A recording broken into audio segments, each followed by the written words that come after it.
नमस्कार। हरिओम टीवी के इस खास प्रोग्राम में एक बार फिर आपका स्वागत है। हम लोकसभा के अंतर्गत आने वाली सभी 9 सीटों पर चर्चाएं कर रहे हैं। आज बारी है करनाल लोकसभा के तहत आने वाली 9 विधानसभा सीटों की। आपको बता दें, करनाल लोकसभा से पूर्व मुख्यमंत्री व केंद्रीय मंत्री मनोहर लाल खट्टर सांसद हैं। उनके सामने कांग्रेस के दिव्यांशु बुद्धिराजा उम्मीदवार थे। इन 9 सीटों पर मनोहर लाल खट्टर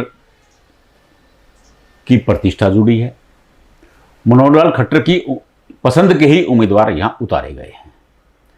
हम चुनावी साइकोलॉजिस्ट या चुनावी गणनाकार जोगेंद्र कथुरिया जी से चर्चा करेंगे कि इन 9 सीटों पर क्या होने वाला है, चुनाव परिणाम क्या आने वाला है। कथुरिया जी, स्वागत है आपका। Thank you. पहली हम करनाल शहर से ही शुरू करते हैं कि करनाल में क्या होने वाला है। देखिए, करनाल में कांग्रेस के पास काफ़ी लंबी लिस्ट थी। मनोज वधवा जी और पूर्व में जो प्रत्याशी त्रिलोचन सिंह 2 बार चुनाव लड़े जी। इधर से सुमिता सिंह भी वापसी करना चाहती थी करनाल में जी। 2014 में जब मनोहर लाल खट्टर चुनाव लड़े थे, यहाँ से चुनाव लड़ रहे थे, तो जो इंटरनल सर्वेज में सुमिता सिंह को अपनी हार दिख रही थी, तो वो एक सेटिंग के तहत असम चली गई थी और यहाँ से सुरेंद्र नरवाल जी, जिनके परिवार ने शायद बहुत चुनाव जीते, जी जी जी, उन्हें असम छोड़कर करनाल चुनाव लड़ना पड़ा था जी। तो इसका खामियाजा तब से कांग्रेस भुगत रही है जी। सुमिता सिंह ना तो असम से विधायक बन पाई, करनाल उनका छूट गया। 10 साल बाद वो 2 बार विधायक बनी, 2005 और 2009 में। 10 साल बाद वो वापसी कर रही हैं करनाल में।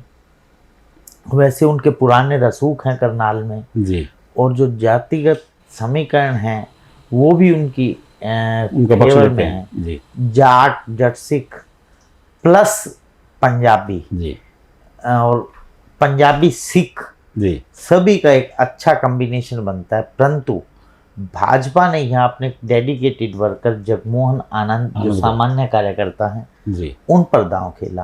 करनाल के लोग काफ़ी सालों से चाहते थे कि यहाँ किसी भाजपा के स्थानीय कार्यकर्ता को टिकट दी जाए। 2 बार यहाँ से मनोहर लाल खट्टर, जो कि बेसिकली रोहतक जिले से बिलोंग करते हैं, उन्हें चुनाव लड़वाया गया जी।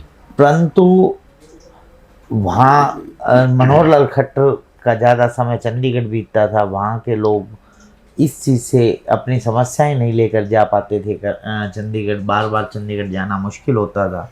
फिर जब नायब सिंह सैनी मुख्यमंत्री बने तो उन्होंने भी करनाल से चुनाव लड़ा जी। चलो, वो 6 महीने का कम पीरियड था, परंतु करनाल के स्थानीय लोगों की यह मांग थी। जगमोहन आनंद के अलावा संजय शायद भटला, वो भी चुनाव के दावेदार थे, टिकट के दावेदार थे। जो भी है, यहाँ मैनेज करने में कामयाब रहे जगमोहन आनंद टिकट को, और मनोहर लाल खट्टर के करीबी माना जाता है। कल मैं देख रहा था, एक पंजाबी सम्मेलन में शिरकत भी की, और उन्होंने कहा कि ये भी उतने ही मजबूत हैं जितने मनोहर लाल खट्टर और नायब सिंह सैनी थे। तो देखिए क्या होता है। बाकी सुमिता सिंह ने अपने चुनाव को अच्छे से मैनेज किया है। यहाँ कांग्रेस में भी मनोज वधवा भी टिकट मांग रहे थे, हालांकि पीछे उन्होंने काफ़ी अच्छे खासे वोट भी, शायद सीनियर डिप्टी मेयर भी रहे हैं जी जी जी करनाल में। यहाँ भाजपा की टिकट रेणुबाला गुप्ता भी, जो वहाँ की मेयर रही हैं, वो भी मांग रही थी। परंतु अब भाजपा उन्हें मनाने में तो कामयाब रही हैं, परंतु ग्राउंड पे अभी उनकी उतनी सक्रियता नजर नहीं आ रही जी। यहाँ एक अच्छा मुकाबला होने वाला है। जितनी लीड से पहले नायब सिंह सैनी और मनोहर लाल खट्टर जीतते आए हैं, उतनी लीड तो नजर नहीं आ रही, पर एज आज भी भाजपा की झोली में जा रहा है। कथुरिया जी, अगली सीट है नीलोखेड़ी। नीलोखेड़ी में क्या होने वाला है? नीलोखेड़ी में पिछली बार निर्दलीय विधायक चुने गए थे जी। अब यहाँ पर कांग्रेस ने उसी निर्दलीय को अपना प्रत्याशी बना दिया जी। वहाँ मुझे जो लग रहा है, कांग्रेस का जो कोर वोट बैंक है, जाट मतदाता, पूरे हरियाणा में आप सर्च करवा लेना, सबसे कम जाट मतदाता, शायद 1000 जाट मतदाता भी नहीं है नीलोखेड़ी में जी। जो मेरे आंकड़े कहते हैं, जो मेरे पास जानकारी है, तो इसलिए यहाँ जो जातिगत समीकरण है वो भाजपा के फेवर में बैठता है। जी एंटी इनकमेंसी भी ऐसी कुछ नहीं, क्योंकि पिछली बार भगवान दास बैठता कबीरपंथी चुनाव हार गए थे, जी ज्यादा बड़े मार्जिन से नहीं हारे थे, कम मार्जिन से हारे थे। तो मुझे लगता है कि यहाँ पर जो लिटिल बिट एज है भाजपा की झोली में रहने वाला है। वैसे कम करके नहीं आंका जा सकता कांग्रेस के प्रत्याशी को, एक अच्छा मुकाबला देखने को मिलेगा। लिटिल बिट एज रहेगा तो भाजपा को ही रहेगा। इंद्री, अगली सीट है इंद्री। इंद्री में क्या होने वाला है? देखिए, इंद्री में राकेश कंबोज जो कि पूर्व में विधायक रहे हैं, कांग्रेस के टिकट लेकर आए हैं। पूर्व में वो भजनलाल के करीब हजका में चले गए थे और कई वर्षों बाद उन्होंने हुड्डा खेमा ज्वाइन कर लिया। हुड्डा खेमा ज्वाइन किया और टिकट भी लेने में कामयाब रहे। वहाँ 25,000 के करीब कंबोज बिरादरी के वोट हैं। यदि यहाँ पर भाजपा भी कर्णदेव कंबोज पर दांव खेलती तो मुश्किलात खड़ी हो सकती थी कांग्रेस के प्रत्याशी के लिए, क्योंकि जो इंद्री सीट है मुझे लगता है हरियाणा की पहली ऐसी सीट है जहाँ सबसे ज्यादा ओबीसी होता है। और यहाँ पर कर्णदेव कंबोज ने भी अपना पाला बदल लिया, वो कांग्रेस ज्वाइन कर चुके हैं। तो अब खुला मैदान मिल गया राकेश कंबोज को, पूर्व में चुनाव लड़ने का भी तजर्बा है। यहाँ पंजाबी वोटर्स भी अहम भूमिका में हैं, परंतु जो जाट मतदाता और ओबीसी मतदाताओं में जो सर्वाधिक मतदाता हैं वो कंबोज बिरादरी के ही हैं। परंतु यहाँ कश्यप बिरादरी का ओवरऑल फायदा लेने के लिए यहाँ राम कुमार कश्यप जो पूर्व में राज्यसभा सांसद भी रहे हैं, उन्हें टिकट थमाई गई है, क्योंकि आसपास के 8 विधानसभा क्षेत्रों पर कश्यप बिरादरी का अच्छा खासा वोट बैंक है। वहाँ 4 वोट, चाहे वो घरौंडा है, चाहे वो लाडवा है, चाहे वो करनाल है, हर जगह पे कश्यप समाज के वोट हैं। रादौर तक कश्यप समाज के वोट हैं, इधर पानीपत ग्रामीण तक कश्यप समाज के वोट हैं। तो उन सीटों पर कश्यप समाज का वोट मिल पाए, इसलिए राम कुमार कश्यप को यहाँ टिकट थमाई गई है। यहाँ एज कांग्रेस की झोली में है, बाकी कुछ भी हो सकता है। यहाँ मतलब नजदीकी मुकाबले में मैं आज की डेट में राकेश कंबोज को आगे मानता हूँ। अगली सीट पर चर्चा करेंगे हम लोग असंध। देखिए, असंध जब टिकट अनाउंस हुई थी, प्रत्याशी आए थे, शमशेर गोगी को एज था। योगेंद्र राणा जो करनाल के जिला अध्यक्ष होते थे भाजपा के, उन्हें करनाल की लोकसभा की टिकट भी मांगी थी, परंतु अब विधानसभा की टिकट और वो असंध में मिली। हालांकि वहाँ राजपूत बिरादरी का ज़्यादा वोट नहीं है, फिर भी इतना एक वोट है कि वो अपना एक वोट बैंक साथ लेकर चल सकते हैं। वहाँ पंजाबी, जट, सिख, बहुत सारी जो ऐसी बिरादरी जो डिसाइडिंग फैक्टर हो सकती हैं। शमशेर गोगी जट सिंह बिरादरी से पहले बख्शीश सिंह वीर जो विधायक बने थे 2014 से 19, वो भी जट सिंह बिरादरी। यहाँ जिलेराम शर्मा भी टिकट मांग रहे थे, उन्हें टिकट नहीं मिली तो उन्होंने निर्दलीय तारा तोड़ दी, जिसका नुकसान, क्योंकि जो ब्राह्मण वोट बैंक है वो कोर वोट बैंक भाजपा का माना जाता है, नुकसान वो जो पहुंचा रहे हैं वो भाजपा के प्रत्याशी योगेंद्र राणा को पहुंचा रहे। एक और राजपूत समाज का प्रत्याशी आने से मुश्किल आन खड़ी हुई यहाँ योगेंद्र राणा के सामने। गोपाल राणा को प्रत्याशी बनाया है आईएनएलडी और बीएसपी के अलायंस ने, जिसका खामियाजा भुगतना पड़ रहा है योगेंद्र राणा को। तो एक बयान भी वायरल हुआ था शमशेर गोगी का, नुकसान कर रहा है कि अपना घर भरेंगे, अपने रिश्तेदारों को भी खुश रखेंगे, ठीक है, फिर देखेंगे। तो इसका नेगेटिव असर देखने को मिल रहा है। इस बयान के कारण शमशेर गोगी फंस गए हैं, otherwise Shamsher Gogi upper hand पर थे। अब जनता इस बयान को कितना सीरियस लेती है ये परिणाम बताएगा। अगली सीट पर चर्चा करते हैं घरौंडा। देखिए, घरौंडा में लगातार चुनाव हारते आए हैं वीरेंद्र राठौर, जिन्होंने कांग्रेस अपना प्रत्याशी बनाया जी। यहाँ पर कांग्रेस की टिकट नरेंद्र सांगवान भी मांग रहे थे, अभी तक चुनावों में उन्होंने अपनी सक्रियता नहीं दिखाई है। राष्ट्रीय शिव हैं वीरेंद्र राठौड़ राजपूत बिरादरी से बिलोंग करते हैं और कांग्रेस ने केवल एकमात्र राजपूत समाज के प्रत्याशी को टिकट दी है, वो वीरेंद्र राठौड़ है। तो राहुल गांधी भी इनके प्रचार के लिए पहुंचे थे, उन्होंने अपील भी की थी और एक राष्ट्रीय चेहरा होने के नाते वीरेंद्र राठौड़ को जितवाना भी चाहती है कांग्रेस। वहां पे यदि जाट समाज, जो जाट मतदाता है, वो वीरेंद्र राठौड़ की तरफ कंसोलिडेट होकर झुकता है, तो मुझे लगता है वीरेंद्र राठौड़ जीत जाएंगे, क्योंकि वहां पे रोड बिरादरी का बहुत अच्छा खासा वोट है और हरविंदर जो कल्याण है वो रोड बिरादरी से बिलोंग करते हैं। तो यदि रोड बिरादरी के साथ अदर जो पंजाबी और इस टाइप, क्योंकि 2 बार से लगातार हरविंदर कल्याण विधायक भी बन रहे हैं, तो और मनोहर लाल खट्टर का करीबी माना जाता है, इसलिए वो तीसरी बार टिकट लेने में कामयाब हो रहे हैं। एंटी इनकम्बेंसी तो है, परंतु यहाँ बराबरी का मुकाबला देखा जा रहा है। शहरी जो वोटर्स है वो साइलेंट रहता है, इसलिए चुनावी मूड भाप पाना काफी टफ भी होता है। तो मुझे ये लग रहा है कि यहाँ पर बराबरी का मुकाबला देखा जाएगा, कि कुछ भी हो सकता है। अगली सीट है पानीपत ग्रामीण। कांग्रेस के युवा तुर्क फंसे हुए हैं वहाँ पे पानीपत ग्रामीण में।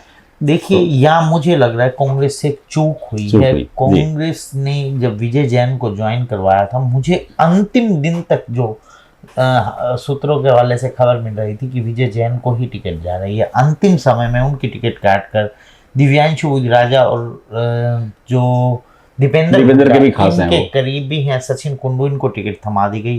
वो अपने चुनाव में पैसा भले ही अपार लगा दिया हो, परंतु मुझे नहीं लग रहा कि उनका चुनाव उतना उठ पाया है। यहाँ मुझे टफ दिखाई दे रहे हैं, सचिन कुंडू मुश्किलात में दिखाई दे रहे हैं। यदि देखिए, पहले भी जो जाट वोटर्स हैं वो हमेशा से महिपाल ढांडा के अगेंस्ट रहते हैं, वहाँ गांवों से महिपाल ढांडा हारते हैं, शहरी वहाँ पर जीतते हैं। यहाँ विजय जैन यदि उनके वोट बैंक में सेंध लगाएं और गांवों के भी जो वोटर्स हैं वो विजय जैन की तरफ जाएं, तो विजय जैन जीत सकते हैं। अदरवाइज यहाँ जो आज का सेंटीमेंट है वो महिपाल ढांडा की फेवर में है। अगली सीट है इसराना। इसराना पिछली बार बड़े मार्जिन से यहाँ पर बलबीर वाल्मीकि चुनाव जीते थे। कृष्ण लाल पवार हैवीवेट मंत्री, उनको हराया था, वो राज्यसभा सांसद हैं, उन्हें भाजपा ने दोबारा, क्योंकि भाजपा के पास और ज्यादा अल्टरनेट थे ही नहीं था। तो इस बार देखिए, पिछली बार तो एंटी इनकम्बेंसी थी कृष्ण लाल पवार के प्रति, इस बार लिटिल बिट एंटी इनकम्बेंसी है तो बलबीर वाल्मीकि के प्रति है। परंतु बलबीर वाल्मीकि जो पिछली बार चुनाव जीते थे, इस बार जो जाट मतदाता हैं वो कंसोलिडेट होकर और बड़ी मात्रा में बलबीर वाल्मीकि की तरफ आ रहा है। वो अपने समाज में पहले सरपंच भी रहे हैं, इससे पहले चुनाव भी लड़ चुके हैं। और एक विशेष तौर पर मैं बलबीर वाल्मीकि के बारे में जानता हूँ कि इनकी माँ एक सामान्य लोगों के घरों में काम करती। अच्छा। और उन इस स्थिति से उठकर यहाँ तक पहुँचना, विधायक बनना बहुत बड़ी बात है। और इन्हें दीपेंद्र सिंह हुड्डा का करीबी माना जाता है, इसलिए दीपेंद्र सिंह हुड्डा इसराना में जोर भी लगा रहे हैं। मुझे लगता है कि बलबीर सिंह वाल्मीकि उस मार्जिन से तो चुनाव नहीं जीत पाएंगे जिस मार्जिन से वो पिछली बार जीते थे, पर चुनाव जीतने में कामयाब रहेंगे। अगली सीट पे चर्चा करें समालखा। देखिए, समालखा में दो बड़े गुर्जरों के बीच में मुकाबला हो रही है। धर्म सिंह छोकर 2009 में शायद पहली बार हजका की टिकट पर चुनाव जीते थे और फिर वो भूपेंद्र सिंह हुड्डा के साथ आ गए थे। 5 विधायक जो पार्टी तोड़कर हजका, राव नरेंद्र, हाँ जी, ये सभी भूपेंद्र सिंह हुड्डा के साथ आ गए थे। तो 2014 में वो चुनाव हार गए थे। यहाँ 2019 में शशिकांत कौशिक को भाजपा ने अपनी टिकट दी थी, धर्म सिंह छोकर फिर चुनाव जीतने में कामयाब रहे। शशिकांत कौशिक हालांकि यहाँ इतने बड़े मार्जिन से चुनाव नहीं आ रहे थे, इस बार भी उन्हें मजबूत टिकट का दावेदार माना जा रहा था, परंतु यहाँ पर भाजपा गुर्जर समाज के नेता को ही उतारना चाहती थी, इसलिए करतार सिंह बढ़ाना के बेटे मनमोहन बढ़ाना और जो अवतार सिंह बढ़ाना के भतीजे भी हैं, उन्हें टिकट थमाई गई। और शायद मुझे जहाँ तक याद आ रहा है, करतार सिंह बढ़ाना यहाँ से पहले विधायक। तो इसलिए इन पर दांव खेला है। मुझे लग रहा है कि कांटेदार मुकाबला होने वाला है। यहाँ पर दोनों मजबूत हैं, धन बल से भी, ताकत से भी। बिल्कुल रोचक मुकाबला देखने को मिलेगा। यहाँ बराबरी का मुकाबला है। एक जो बागी खेल बिगाड़ रहे हैं धर्म सिंह छोकर का, वो कितना इनके वोट में सेंध लगा पाते हैं, वो भी इम्पोर्टेंट फैक्टर रहेगा। यदि जाट कम्युनिटी का कंसोलिडेट वोट होकर धर्म सिंह छोकर को मिलता है तो यहाँ धर्म सिंह छोकर सीट निकाल जाएंगे। यदि जाट कंसोलिडेट नहीं होता और जाट मतदाता बढ़ता है तो यहाँ भाजपा के मनमोहन भड़ाना भी ये सीट जीत सकते हैं। अगली सीट है पानीपत शहरी। पानीपत शहरी ने भाजपा ने दोबारा विजय को मैदान में उतारा। देखिए, यहाँ पर भाजपा के पास दो ही विकल्प थे। संजय भाटिया, उनकी एंटी इनकमेंसी इतनी थी, लोग ये कहते थे कि यदि संजय भाटिया को प्रत्याशी बनाया तो 10 बजे गिनती से पहले ही उन्हें बाहर निकलना होगा और चुनाव हार जाएंगे। इसी कारण से उनकी लोकसभा में टिकट काटी गई थी संजय भाटिया की। बड़े पंजाबी चेहरे थे, बहुत बड़े मार्जिन से उन्हें जनता ने जिताया था, परंतु लोगों की उम्मीदों पर खरे नहीं उतरे। एक बार वो पहले भी पानीपत सिटी से विधानसभा का चुनाव लड़े थे, हार चुके हैं जी। अब प्रमोद विज, इनके पिताजी भी पूर्व में विधायक रहे, सॉफ्ट शरीफ छवि का माना जाता है जी। पिछले 5 साल में लिटिल बिट एंटी इनकमेंसी है प्रमोद विज के प्रति, परंतु यहाँ कांग्रेस के पास दो ही जो मुख्य उम्मीदवार थे। एक तो रोहिता रेवड़ी, जिन्हें लोकसभा चुनावों के करीब शामिल करवाया भाजपा में शामिल हुई थी, वो भाजपा छोड़कर कांग्रेस में शामिल हुई थी, भाजपा से आई और इधर से वीरेंद्र पाल शाह, जिन्हें बुल्ले शाह के नाम से बुलाया जाता है, बलबीर पाल शाह, इनके भाई वहाँ के 5 बार विधायक भी रहे हैं पानीपत शहर के। इनके पिता शायद हुकूमत शाह, मेरे को जहाँ तक नाम याद आ रहा है, वो भी विधायक रहे हैं पानीपत के। तो वैसे तो पुराना अगर खानदान देखा जाए तो, परंतु बलबीर पाल शाह के पास रोहिता रेवड़ी जो निर्दलीय चुनाव लड़ रही हैं, आशीर्वाद लेने गई थी, तो एक वीडियो फोटोज वायरल हुए थे, जिसका खामियाजा यहाँ बलबीर पाल शाह के जो छोटे भाई हैं बुल्ले पाल शाह या वीरेंद्र पाल शाह, इन्हें भुगतना पड़ रहा है। यहाँ पर मुझे लगता है कि रोचक मुकाबला है, ट्रायंगुलर फाइट हो सकती है। ऊंट किस करवट बैठेगा, अब इसका फैसला जनता ही करेगी। ये था करनाल की सभी 9 सीटों का हाल। अगले प्रोग्राम में अगली लोकसभा सीट के तहत आने वाली सीटों पर चर्चा करेंगे। आपको हमारा ये प्रोग्राम कैसा लगा, इस पर अपनी प्रतिक्रिया जरूर दें। नमस्कार।